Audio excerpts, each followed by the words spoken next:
కాని శూర్పణఖ ఇంట్లో తిష్ట వేస్తే నువ్వు పసిగట్టలేకపోయినావు.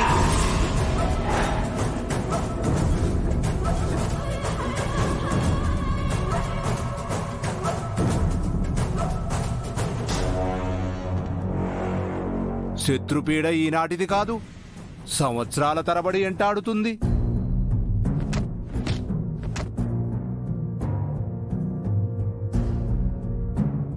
ఆ పీడ వదిలించడానికే వచ్చా. కుర్రో కుర్రు. భలే చెప్పేవే కుర్రో కుర్రో అని. సార్ మీరు ఊరుకోండి. మీరు చెప్పండి కొండదేవరా, శత్రుపీడ వదిలిపోవాలంటే మేమేం చేయాలి? ముందుగా శత్రువుల నీడని మీ మీద లేకుండా చేసుకోవాలి తల్లా. మీ శత్రువు రక్త సంబంధం ఒకటి ఈ మధ్య ఈ ఇంట్లో అడుగుపెట్టినాది, అవునా కాదా?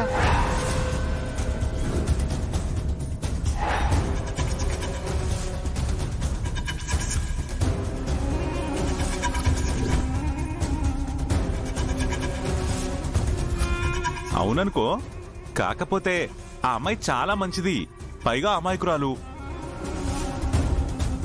వాళ్ళ నాన్న బుద్ధులు ఆ అమ్మాయికి వచ్చినట్టు లేవు. బుద్ధులు వేరు కావచ్చు దొరా, కానీ రక్తం ఒకటే కదా.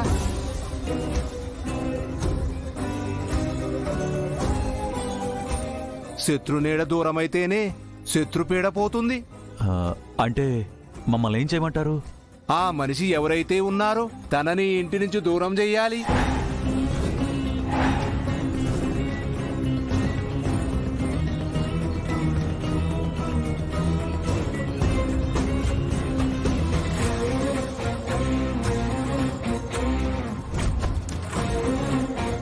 అదెలా కుదురుతుంది?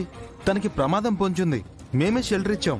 తన ప్రమాదం గురించి ఆలోచిస్తే ఈ ఇంటి మనుషులు ప్రమాదంలో పడతారు.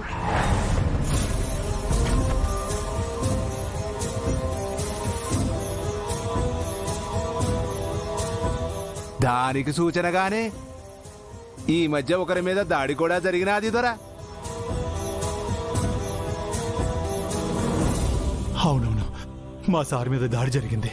కొండదేవర పలికినాడు దొరా. దానికి కారణం ఆ శత్రువు నీడ పడడమే.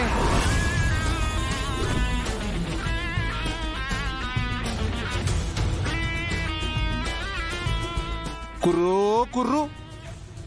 శత్రువు గాలి కూడా ఈ ఇంటికి సోకకుండా ఉండాలంటే ఆ మనిషి బయటికి పోవాలి. ఇది కొండదేవర ఆజ్ఞ.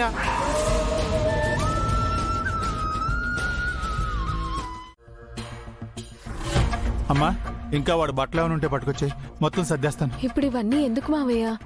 నాతో పాటు వాడిని తీసుకువెళ్ళడం తప్పదమ్మా. నువ్వు కూడా వారం రోజులు వచ్చేస్తావు కదా, నీ బట్టలు కూడా తీసుకురా, సర్దేద్దాం. ఏంటన్నా హడావుడి? ఏంటంటావేంట్రా? కొండదేవరు వచ్చింది వినలేదా? నువ్వు ఈ ఇంట్లో ఉండడం అరిష్టం అని చెప్పాడు కదా. అలా అనకండి మావయ్య, రవి హర్ట్ అవుతాడు. వాడు హర్ట్ అవుతాడని చెప్పి జరిగింది జరగబోయేది మారిపోదు కదమ్మా. నా వల్ల కానీ, నా కుటుంబం వల్ల కానీ ఈ కుటుంబానికి మంచిగా జరగాలి, అరిష్టం జరగకూడదు. పొరపాటున ఏదైనా జరిగితే నేను తట్టుకోలేనమ్మా. రేయ్, ఇంకా ఏంటి అలా చూస్తున్నావు? త్వరగా సర్దు వెళ్ళాలి. నేను ఎక్కడికి రానా, ఇక్కడే ఉంటాను. రేయ్, ఒళ్ళు ఎలా ఉంది? ఇక్కడ ఉండకూడదు అంటే రానంటావేంటి? నానా, నేను దారిలో పోయేవాళ్ళు చెప్పే మాటలు నమ్మను. అవన్నీ మూఢనమ్మకాలు నానా. మొహం పగిలిపోద్ది.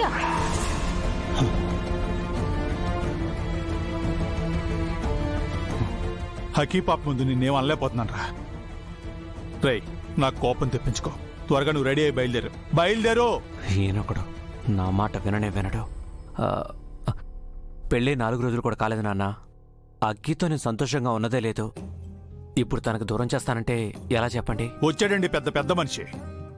రేయ్, మీరు సంతోషంగా ఉండటం ముఖ్యమే, కానీ ఈ కుటుంబం బాగుంటేనే, ముఖ్యంగా సారు బాగుంటేనే మనందరం బాగుంటాం. అర్థమైందా? జీవితాంతం కలిసే ఉంటారు కదా. ఒక వారం రోజులు దూరంగా ఉంటే కొంపలే మునిగిపోవు. నోరు మూసుకుని పదా. ఏంటంకల్, రవి మీద మళ్ళీ కేకలేస్తున్నారా? నన్ను నానా మాట్లాడందే మా నాన్నకు రోజు గడవదు కదా. ఏంట్రా, నా మీద మేడంకి చాడీలు చెప్తున్నావా? అబ్బా, అసలేంటి మీ గొడవ? కొండదేవరు చెప్పారని మావయ్య రవిని ఇంటికి తీసుకెళ్లిపోతాను అంటున్నారు. రవి ఏమో వెళ్ళను అంటున్నాడు. మావయ్య కోప్పడుతున్నారమ్మా. వాడి ఇంట్లో ఉంటే మంచిది కాదని తెలిసాక కూడా ఎలా ఉంచుతాను మేడం? మీరేనా చెప్పండి. వీడేమో అక్కీని వదిలి రానంటున్నాడు. కొత్తగా పెళ్ళైన వాళ్ళు అలాగే ఉంటారు అంకుల్. మనమే అర్థం చేసుకోవాలి. ఆ, నిజానికి ఇది ఎటూ తేల్చుకోలేని సమస్య.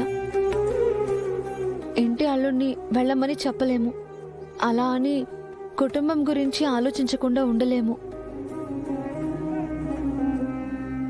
మీరు కూడా ఏంటండి అలాగే మాట్లాడతారు? వాళ్ళెవరో నోటుకొచ్చింది చెప్తే మనం అంత సీరియస్గా తీసుకోవాలా చెప్పండి? అక్కడికేదో నీకు అన్నీ తెలుసున్నట్టు మాట్లాడుకో.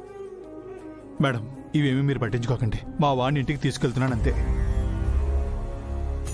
నేను అక్కిని ఎమోషనల్గా లాక్ చేద్దామంటే మా నాన్న అసలు నన్ను ఇక్కడ ఉండనిచ్చేలా లేడు.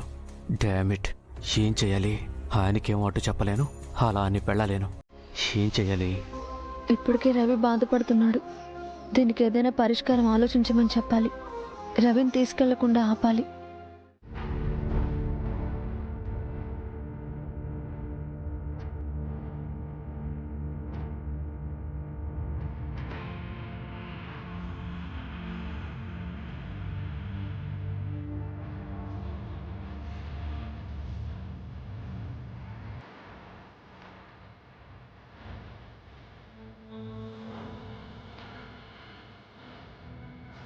సార్, మా వాళ్ళ లగేజ్ అంతా సర్దేశాం.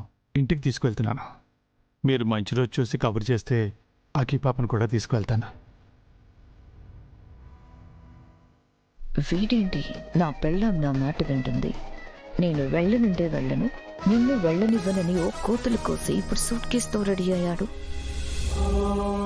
మంచిది మోయ. కొండదేవర మాటలకి మీరు హర్ట్ అవుతారేమో అనుకున్నాను, కానీ రవిని తీసుకెళ్లాలని మంచి నిర్ణయమే తీసుకున్నారు. అయ్యో, భలేవాడి అభయ్ బాబు. ఈ ఇంటికి మంచి జరగడానికి నేనేమైనా చేస్తాను.